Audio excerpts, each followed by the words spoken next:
It's now again. Welcome back to It's Now Again, the podcast where we explore mindfulness practices from a secular, evidence-based perspective. I'm your host, Jeremy West, and today we're diving into a topic that touches every part of our lives, communication.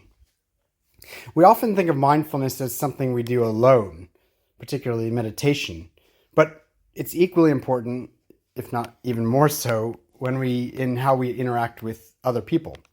So today we're exploring how to bring mindfulness into our conversations and relationships.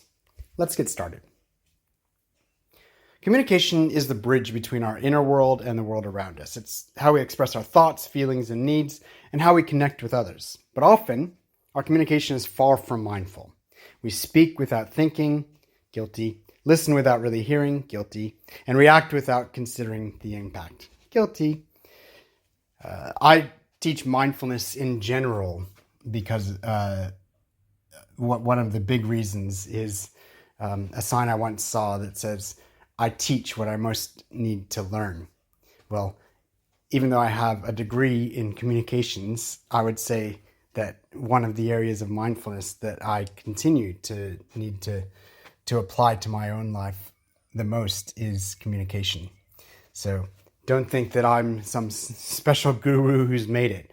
I'm teaching because I'm first and foremost continuing to teach myself. So mindful communication is about bringing the principles of mindfulness, presence, awareness, and non-judgment to our interactions with others.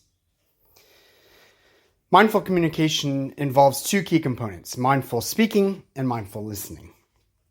Both require us to be fully present, aware of our own internal experiences, and attuned to the person we're interacting with. When we speak mindfully, we take a moment to pause before we speak. This pause gives us a chance to consider what we want to say, why we want to say it, and how we want to say it.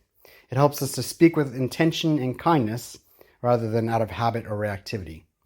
One practice you can try is asking yourself before speaking, is it true? Is it necessary? Is it kind? If the answer is no to any of these, it might be worth reconsidering your words.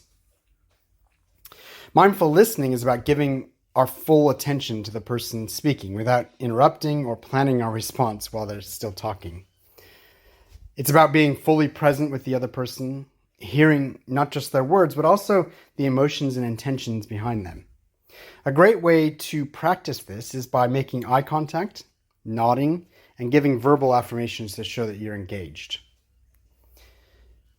Now let me give you some practical techniques for mindful communication. One is to use deep breathing. Before engaging in a conversation, especially if it's a difficult one, take a few deep breaths to center yourself. This helps calm your nervous system and brings you into the present moment. The second tip, reflect back what you hear. To ensure you're truly understanding the other person, try reflecting back what you've heard. For example, you might say, "What I'm hearing is," this not only helps to clarify the message, but also shows the other person that you're genuinely listening. Thirdly, pause before responding. In conversations, it's easy to jump in with a response as soon as the other person stops talking, or sometimes even before they stop talking. Instead, try pausing for a moment before you respond. This pause allows you to fully process what's been said and to respond mindfully rather than reactively. Number 4, avoid multitasking. When engaging in communication, give it your full attention. If you're talking on the phone, for example, resist the urge to check your emails or scroll through social media. Being fully present in the conversation helps to build trust and ensures that both parties feel heard and valued. The fifth tip is to set an intention for your communication. Before entering into a conversation, especially a significant one, set an intention. My preferred method for setting intentions is to frame them as questions. For example, ask yourself, how many more ways can I continue to speak with clarity and kindness even more? Or how many more ways can I continue to listen actively even more? By framing your intention as a question, you're engaging your mind to seek out opportunities for mindful communication throughout the conversation. Mindful communication is particularly powerful when navigating difficult conversations. Whether it's addressing a conflict, giving feedback, or discussing sensitive topics, mindfulness can help us approach these conversations with empathy, patience, and clarity. Here are a few tips. Stay grounded. In the heat of a difficult conversation, it's easy to get carried away by strong emotions. Practice staying grounded by focusing on your breath or feeling the sensations in your body. Use I statements. Instead of making accusations, frame your concerns from your perspective. For example, say, I feel, rather than you always. And then practice compassion. Remember that the person you're speaking to is human, just like you, with their own struggles and their own emotions. Approach the conversation with a spirit of compassion, even if it's challenging. The benefits of mindful communication are when we practice mindful communication, our relationships naturally improve. We become better listeners, more thoughtful speakers, and more empathetic and understanding in our interactions. This doesn't just benefit others, it also helps us feel more connected, grounded, and at peace. We begin to experience conversations as opportunities for connection and learning rather than as sources of stress or conflict. Thank you for joining me today on this episode of It's Now Again.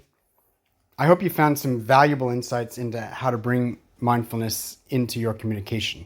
Remember, mindful communication is a practice, and like all practices, it takes time and patience. But the more you integrate these principles into your daily interactions, the more you'll experience the benefits in your relationships and overall well-being. If you are interested in going deeper into your mindfulness practice or you need personalized guidance, I offer one-on-one coaching sessions where we can explore these topics together and tailor this practice to your unique needs. Visit jeremywest.net for more information.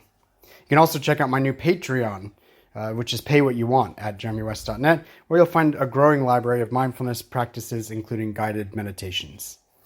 Until next time, keep practicing, keep growing, and remember, it's now again.